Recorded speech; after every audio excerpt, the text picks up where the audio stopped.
Hello my dear student, आज के lecture में हम क्लास 8 का चैप्टर नंबर 12 जो फैक्टराइजेशन है उसकी एक्सरसाइज 12.3 का जो बेसिक कॉन्सेप्ट है उसके बारे में डिस्कशन करेंगे।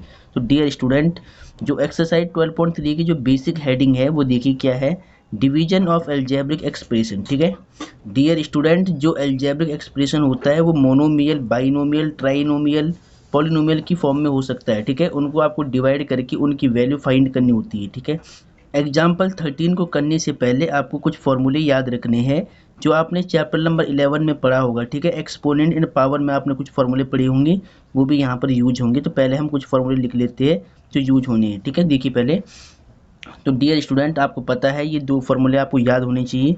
देखिए ध्यान से, ए की पावर एम अपॉन में ए की पावर एन। ठीक है, अब देखिए अगर टू नंबर डिवाइड में लिखी है उनके बेस सेम है तो पावर माइनस होती है, ए की पावर एम माइनस में एन। ठीक है, और दूसरी कंडीशन क्या है कि ए की पावर एम इंटू में ए की पावर एम इंटू में ए की पावर एन है। तो देखिए जब ए की पावर एम ए की पावर एन हो यानी दोनों की बेस सेम है तो पावर क्या होती है, ऐड होती है, ए की पावर एम प्लस में एन। ठीक है, ये वाली कंडीशन बन जाती है। तो ये दोनों फॉर्मूले भी आपको याद होनी चाहिए। ठीक है, अब डियर स्टूडेंट एग्जाम्पल नंबर 13 को देखिए, डू द फॉलोइंग डिविजन्स। ये एग्जाम्पल है, इनको डिवाइड करके आपको वैल्यू फाइंड करनी है। ठीक है, तो देखिए पहले फर्स्ट पार्ट का सॉल्यूशन करते हैं। माइनस में 20x की पावर 4 डिवाइड 10x स्क्वायर। ठीक है, ये हो गया। अब देखिए यहाँ पर डिवाइड का मतलब क्या होता है, अपॉन होता है। ठीक है, इसको अपॉन में लिखना होता है। तो -20x की पावर 4 अपॉन, डिवाइड का मतलब अपॉन हो गया 10x स्क्वायर।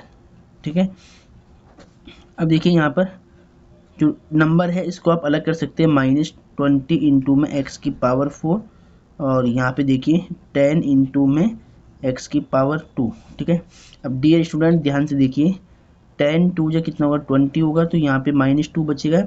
अब देखिए ये दोनों नंबर डिवाइड में है, उनका बेस सेम है तो पावर माइनस होगी इनकी। ठीक है, तो x की पावर 4 माइनस में 2 तो कितना होगा, -2x की पावर 2। ठीक है, तो ये आपका आंसर आ गया है, ऐसे आपको इसको नोट करना है।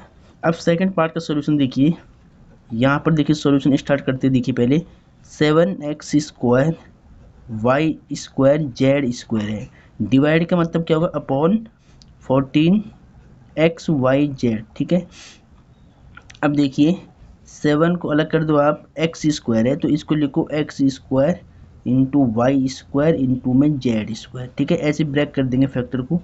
ये 14 है तो यहाँ पे लिखो 14 इंटू में x इंटू में y इंटू में z। ठीक है, अब देखिए 7 बन जाए 7, 7 2 जो 14। देखिए इन दोनों नंबर का बेस सेम है तो पावर माइनस होगी, यहाँ पे पावर कुछ नहीं तो 1 मान लो, यहाँ पर भी पावर कुछ नहीं तो 1 मान लो और यहाँ पर पावर 1 मान लो। ठीक है, तो देखिए 1/2 बचेगा। देखिए इनका बेस सेम तो पावर माइनस होगी, 2 में से 1 माइनस करो तो x की पावर 1 और यहाँ पर भी देखिए बेस सेम होने पावर माइनस होगी, 2 में से 1 माइनस करो तो 1 बचेगा और 2 में से 1 माइनस करो z की पावर 1। ठीक है, जब देखिए बेस सेम होता है, जब दो नंबर डिवाइड में होते हैं उनके बेस सेम है तो पावर उनकी माइनस करती है। ठीक है, तो ऐसे हमने इनकी पावर माइनस कर दिया। ठीक है, अब देखिए 1/2 यहाँ x बचेगा इंटू में y इंटू में z। ठीक है, अब इस इंटू को आप हटा सकते हैं तो 1/2 XYZ, ये आपका आंसर आ गया है। ठीक है, अगर फॉर्मूले की हेल्प से आपको सॉल्व करना है तो ऐसे आपको इसको सॉल्व करना पड़ेगा। अगर आपको डायरेक्ट सॉल्व करना है तो आप यहाँ पे पावर ब्रेक कर सकते हैं, x into X, Y into Y, Z into Z. ठीक है, फिर 1x से 1x कट हो जाएगा, यहाँ पर 1x बचेगा, 1y से 1y कट हो जाएगा तो 1y बचेगा, 1z से 1z कट होगा तो 1z बचेगा। ठीक है, तब भी आपका आंसर यही आएगा। तो दोनों तरीके मैं आपको समझा लूँगा। ठीक है, तो पहले आपको इसको नोट करना है, इसको नोट कर ले पहले। अब डियर स्टूडेंट एग्जाम्पल नंबर 14 को देखिए, divide 24x square Y Z plus X Y square Z plus X Y Z square by 8XYZ using both the method. ठीक है, देखिए इस सवाल को आपको, इस क्वेश्चन को आपको डिवाइड करना है इससे और दोनों मेथड से करना है। ठीक है, आपको मैं दोनों मेथड समझा लूँगा कि इसको हम कैसे कैसे डिवाइड कर सकते हैं। ठीक है, देखिए पहले इसको डिवाइड करने के दो तरीके होते हैं। ठीक है, पहले वाला तरीका क्या है, देखिए सबसे पहले आप लिखो 24x square Y Z plus में X Y square Z plus में एक्स वाई जेड स्क्वायर, ठीक है। इस पूरे एक्सप्रेशन को डिवाइड करना है किससे, 8xyz से। डिवाइड का मतलब क्या होता है, अपॉन में लिखना है 8xyz ऐसे, ठीक है, अपॉन में आएगी टर्म। अब देखिए यहाँ पर देखिए xyz है।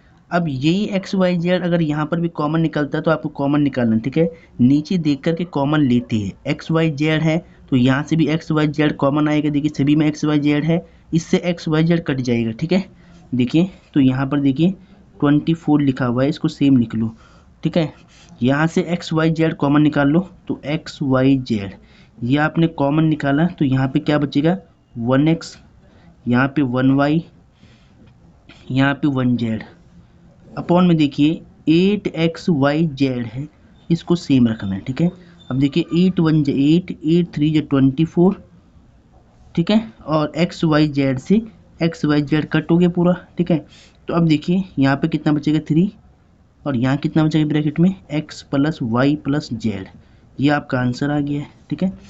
ठीक है देखिए, ठीक है, ये फर्स्ट वाला मेथड था, ठीक है। यहाँ पे लिख लो आप फर्स्ट मेथड, ये था फर्स्ट वाला मेथड। अब देखिए सेकंड वाला, देखिए आप देखिए यहाँ पे आप ले सकते हैं सेकंड मेथड।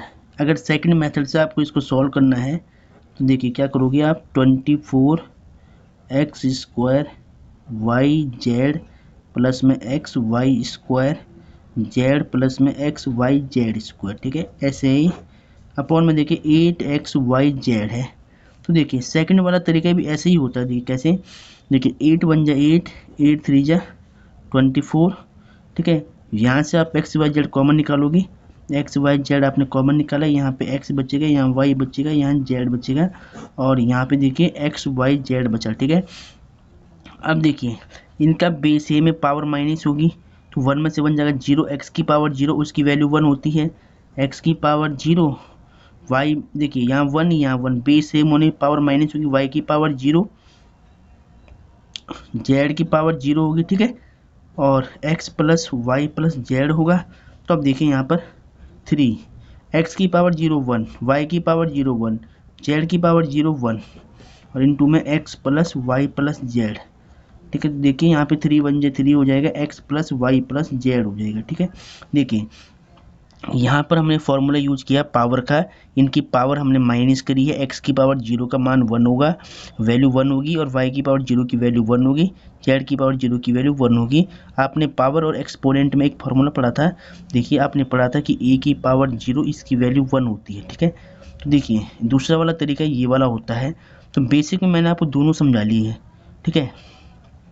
हम जो तरीका यूज करेंगे आगे सवाल करने के लिए, क्वेश्चन करने के लिए, वो ये वाला मेथड यूज करेंगे, ठीक है। जो मेथड इजी पड़ता है एग्जाम में वैसे आपको सॉल्व करना है, ठीक है। तो ये वाला मेथड सबसे बेस्ट है, तो आपको इससे सॉल्व करना है, ठीक है। पावर के फॉर्मूले वहाँ पे यूज करना है जहाँ पे ज़्यादा पावर है, अन्यथा आपको ऐसे कट कर लेना। देखिए एक्स से एक्स कट हो गया था, वाई से वाई कट, जेड से जेड कट, यहाँ 3 बचेगा, यहाँ X plus Y plus Z बचेगा, तो ये आपका आंसर हो गया था, ठीक है। तो ये फर्स्ट वाला मेथड आपको यूज करना है, ठीक है। तो पहले इसको नोट कर लें। अब डियर स्टूडेंट एग्जाम्पल नंबर 15 को देखिए, ये एग्जाम्पल भी एग्जाम में कई बार रिपीट है, तो इस पे लिख ले आप वेरी वेरी इंपॉर्टेंट, ठीक है, ये कई बार रिपीट है। अब देखिए डिवाइड 44x की power 4 minus 5x cube minus 24x square by 11x x minus 8, ठीक है। इस पूरे एक्सप्रेशन को आपको इससे डिवाइड करना है और वैल्यू फाइंड करनी है, ठीक है। तो देखिए यहाँ पे सॉल्यूशन लिख लो। पहले नंबर क्या है 44 इंटू में ब्रैकेट में क्या है x की power 4 minus 5x cube minus 24x square, देखिए बाई देखिए यहाँ पर क्या लिखा है 11x x माइनस 8, ठीक है। इस पूरे एक्सप्रेशन को इससे डिवाइड करना है, तो डिवाइड का मतलब क्या होगा, पहले यहाँ पे आप डिवाइड लगा लो, ठीक है, 11x और x माइनस में 8, ठीक है। अब इसको सही से लिख लो आप। देखिए 44x की पावर 4 माइनस में 5x क्यूब माइनस में 24x स्क्वायर, ठीक है। अब देखिए जो डिवाइड के सिंबल के बाद है इसको आपको अपॉन में लिखना है, क्योंकि डिवाइड का मतलब ही क्या होता है, अपॉन होता है, ठीक है। अपॉन में लिखते हैं नंबर को। अब देखिए यहाँ पर देखिए 44 है, इसको आप यहाँ पे देखिए 44 है, यहाँ 11 है, तो 11 4 से कितना होगा 44 हो जाएगा, तो यहाँ पर 4 टाइम कट हो जाएगा ये, ठीक है। तो यहाँ 4 बचेगा। अब देखिए यहाँ पर x है तो आप यहाँ से x कॉमन निकाल सकते हैं, ठीक है। तो वेरिएबल की छोटी पावर आप कॉमन निकालोगे। देखिए यहाँ पर x की पावर 4 है, यहाँ x क्यूब है, यहाँ x स्क्वायर है। x स्क्वायर को कॉमन निकालो पहले आप। मैं यहाँ से x स्क्वायर को कॉमन निकालूंगा तो यहाँ पे क्या बचेगा, x स्क्वायर बच जाएगा और यहाँ पे 5x बचेगा और यहाँ पे 24 बचेगा, ठीक है। और अपॉन में देखिए x इंटू में x माइनस में 8 है। देखिए मैंने यहाँ पर क्या किया है, वेरिएबल की छोटी पावर कॉमन निकाला है, ठीक है। एक्स स्क्वायर कॉमन निकाला है, यहाँ पर एक्स स्क्वायर बचेगा, यहाँ पर एक्स बचेगा, यहाँ पर 24 बचेगा, ठीक है। अब देखिए एक्स से इसकी पावर कट हो जाएगी तो यहाँ कितना बचेगा 4x, यहाँ पे 2x से 1x कट हो जाएगा, ठीक है। अब देखिए इस एक्सप्रेशन के आपको फैक्टर फाइंड करने हैं स्प्लिटिंग द मिडल टर्म से, ठीक है। तो देखिए यहाँ एक्स स्क्वायर का कोफिशिएंट 1 होगा, ठीक है। यहाँ पर एक्स स्क्वायर का कोफिशिएंट 1 होगा, 1 इंटू में 24 करो, 24 मिलेगा। अब इस 24 के ऐसे 2 फैक्टर आपको चाहिए जिनको माइनस करके 5 मिलता हो। देखिए 8 इंटू में 3 कितना होता है, 8 3 जा 24, 8 माइनस 3 कितना होगा 5 होगा, ठीक है। तो अब यहाँ पर देखिए एक्स स्क्वायर को आपको बिल्कुल सेम रखना है। इस 5 को आप लिख सकते हैं 8 माइनस में 3, 8 में से 3 माइनस करेंगे तो क्या मिलेगा 5 इंटू में x सेम रहेगा माइनस में 24, ठीक है। अपॉन में देखिए x माइनस में 8 है, ठीक है। अब इसको सॉल्व करते चलो, 4x एक्स स्क्वायर, ठीक है। देखिए एक्स स्क्वायर माइनस का इंटू करना, एक्स का इंटू करना, माइनस का 8x माइनस माइनस प्लस का 3x माइनस में 24, ठीक है। इसको सेम रख दिया है ब्रैकेट। अपॉन में देखिए x माइनस में 8 है, ठीक है। अब देखिए ध्यान से 4x एज इट इज है। अब देखिए पेयर बना के आपको कॉमन लेना है। तो देखिए फर्स्ट वाले पेयर में x कॉमन आएगा, यहाँ से x कॉमन निकाल लो तो यहाँ बचेगा आपका 1x और यहाँ बचेगा आपका 8, ठीक है। इस पेयर में से मैंने x कॉमन निकाला तो यहाँ 1x बचेगा, यहाँ पे 8 बचेगा। अब जो देखिए ब्रैकेट में बचेगा वही आपको कॉपी करना है, x माइनस 8 वही आपको थोड़ा दूरी पे कॉपी कर लेना है, ठीक है। अब देखिए यहाँ पे प्लस का सिंबल है, ठीक है। थर्ड नंबर पे प्लस का सिंबल है तो यहाँ आपको प्लस लिखना है। यहाँ पे 3 है तो यहाँ पर आपको 3 लिख देना है, ठीक है, क्योंकि इन दोनों नंबर में 3 कॉमन होगा। देखिए अगर इस 3 का इंटू करेंगे वापस तो आपको ये मिल जाएगा 3x प्लस माइनस माइनस 3 8 जा 24, ठीक है। अगर इंटू करके वापस ये टर्म मिल जाए तो मतलब आपने सही कॉमन लिया है, ठीक है। अब देखिए अपॉन में क्या है, x माइनस में 8 है, ठीक है। अब देखिए ध्यान से 4x, अब क्या करना है आपको, देखिए x माइनस 8 एक्स माइनस 8 दोनों में सेम फैक्टर से कॉमन निकाल लो। x माइनस 8 आपने कॉमन निकाल लिया, यहाँ पर x है, यहाँ पर प्लस 3 है, x प्लस 3 आपको लिखना है ब्रैकेट में ऐसे, ठीक है। अब देखिए अपॉन में क्या था, x माइनस में 8 था, ठीक है। अब देखिए x माइनस 8 एक्स माइनस 8 ये दोनों फैक्टर बिल्कुल सेम है तो ये आपस में कट हो जाएगा, ये दोनों फैक्टर कैंसिल आउट हो जाएंगी। तो यहाँ कितना बचेगा 4x और यहाँ कितना बचेगा x प्लस में 3, ठीक है। तो ये आपका फाइनल क्या आ गया, आंसर आ गया है। डियर स्टूडेंट इस मोस्ट इंपॉर्टेंट क्वेश्चन का, देखिए इस मोस्ट इंपॉर्टेंट क्वेश्चन का ये आंसर आ चुका है। यहाँ पर देखिए लास्ट में ऐसे आपको इसको सॉल्व करना है। अब डियर स्टूडेंट एग्जाम्पल नंबर 16 को ध्यान से देखिए, ये क्वेश्चन मोस्ट इंपॉर्टेंट है, ठीक है। इस पर लिख लो आप, वेरी वेरी इंपॉर्टेंट है, एग्जाम में कई बार रिपीट है, ठीक है। एग्जाम्पल नंबर 16 है, देखिए डिवाइड z इंटू में 5z स्क्वायर माइनस में 80 बाई 5z z प्लस 4, ठीक है। इस एक्सप्रेशन को इससे डिवाइड करना है और इसकी वैल्यू फाइंड करनी है, ठीक है। तो देखिए यहाँ पर सॉल्यूशन स्टार्ट करेंगे। देखिए डिवाइड करना है इसको इससे, ठीक है। तो पहले इसको लिखो z 5z स्क्वायर माइनस में 80। अब देखिए इस टर्म को इससे डिवाइड करना तो पहले आप डिवाइड के सिंबल लगाएंगे बिल्कुल सीक्वेंस में, ठीक है। 5z और ब्रैकेट में z प्लस 4 है, ठीक है।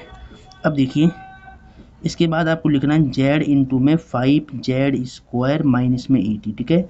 जो टर्म पहले लिखी है उसको लिखेंगे और जो डिवाइड के सिंबल के बाद है उसको अपॉन में लिखना है नीचे, ठीक है। 5z और z प्लस में 4, ठीक है। अब देखिए इस z को आप सेम रख लो। देखिए यहाँ पर देखिए 5 कॉमन होगा दोनों में, ठीक है। देखिए इस 5z स्क्वायर को आप लिख सकते हैं 5 इंटू में z स्क्वायर, बीच में माइनस है, और इस 80 को आप लिख सकते हैं 16 5 से 80, 16 5 से कितना होता है 80 होता है, ठीक है। अपॉन में क्या है 5z और ब्रैकेट में z प्लस में 4, ठीक है।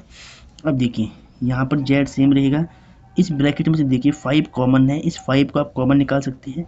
तो ये 5 आपने बाहर कॉमन निकाल लिया यहाँ पर, ठीक है। ये 5 आपने कॉमन निकाल लिए, तो अंदर क्या बचेगा, यहाँ पे जेड स्क्वायर बचेगा और यहाँ पे माइनस के 16 बचेगा, ठीक है। अपॉन में देखिए 5 जेड और जेड प्लस 4 है, ठीक है। अब देखिए ध्यान से 5 जेड, अब देखिए इसको ए मान लो और इसको मान लेना बी। देखिए इसको पहले आप क्या लिख सकते हैं, जेड स्क्वायर सेम, इस 16 को लिख लो आप 4 का स्क्वायर, 4 का स्क्वायर क्या होगा 16 होगा, ठीक है। अपॉन में देखिए 5 जेड इंटू में जेड प्लस 4 है, ठीक है। इसको आपको सेम रखना है। अब इसको ए मान लो, इसको बी मान लो, तो ए स्क्वायर माइनस बी स्क्वायर का फॉर्मूला, ठीक है। देखिए आपको पता है कि ए स्क्वायर माइनस बी स्क्वायर का फॉर्मूला क्या होता है, ए प्लस बी इंटू ए माइनस बी, ठीक है। तो ये फॉर्मूला आपको यहाँ पे अप्लाई करना है। जेड को ए मान लो, 4 को बी मान लो, ठीक है। देखिए 5 जेड, यहाँ पे देखिए ए स्क्वायर माइनस बी स्क्वायर, ए प्लस बी इंटू में ए माइनस बी, ठीक है। Z plus 4 Z minus 4 upon में देखिए 5 जेड इंटू में जेड प्लस 4 है, ठीक है। अब देखिए बिल्कुल ध्यान से 5 जेड 5 जेड ये पूरा कट हो जाएगा, कैंसिल हो जाएगा। जेड प्लस 4 ये फैक्टर भी कट हो जाएगा, ठीक है। तो क्या बचेगा यहाँ पर, जेड माइनस 4 बचेगा। तो जेड माइनस 4 आपका आंसर आ गया है, ठीक है। डियर स्टूडेंट, जब आपने इस एक्सप्रेशन को इस एक्सप्रेशन से डिवाइड किया है तो आपको आंसर कितना मिलेगा, आपको आंसर मिलेगा जेड माइनस में 4, ठीक है। ये आपका आंसर हो गया और ये क्वेश्चन काफ़ी इंपॉर्टेंट था, ठीक है। ये क्वेश्चन काफ़ी इंपॉर्टेंट था, इस क्वेश्चन को बिल्कुल सही से नोट कर ले पहले। डियर स्टूडेंट, आज के लेक्चर को यहीं पर समाप्त करते हैं। अगर लेक्चर आपको अच्छा लगता हो तो वीडियो को लाइक और चैनल को सब्सक्राइब जरूर कीजिएगा। नेक्स्ट लेक्चर में हम एक्सरसाइज 12.3 का जो क्वेश्चन नंबर 1 है उसको सॉल्व करेंगे, ठीक है। 1 2 3 4 5 क्वेश्चन है। जितने भी क्वेश्चन होंगे एक्सरसाइज 12.3 में वो सारे क्वेश्चन हम सॉल्व करेंगे, ठीक है।